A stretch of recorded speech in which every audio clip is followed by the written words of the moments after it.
am ready! GMA Weather, serbisyong totoo ng GMA News.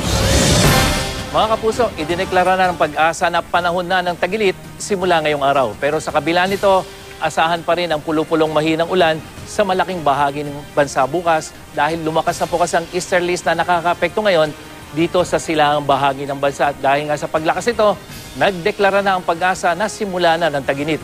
Sa katunayan nga, umabot sa 34.2 degrees Celsius ang pinakamainit na temperatura dito sa Metro Manila ngayong araw. Pero alam nyo ba na mas tamang tawagin itong tag-init imbis na summer?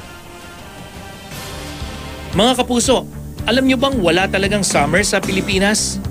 Ang mga lugar na nasa mid-latitude tulad ng USA, Europe, China at Australia ang nakararanas ng totoong summer.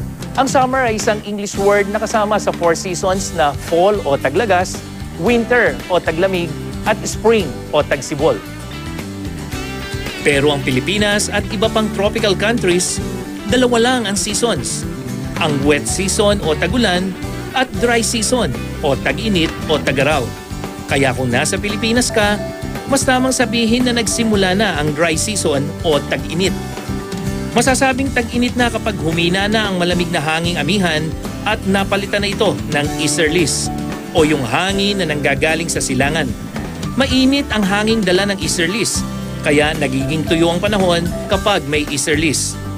Madalas nagsisimula ang tag-init sa kalagitnaan ng Marso at natatapos sa buwan ng Mayo o kapag lumakas na ang hanging habagat, nasya na manghudyat ng tag-ulan. Pero wag mag-alala mga kapuso, pwede pa rin naman natin gamitin ang salitang summer para sa summer classes, summer break o summer getaway dahil ito ay mga katagang atin nang nakagisnan.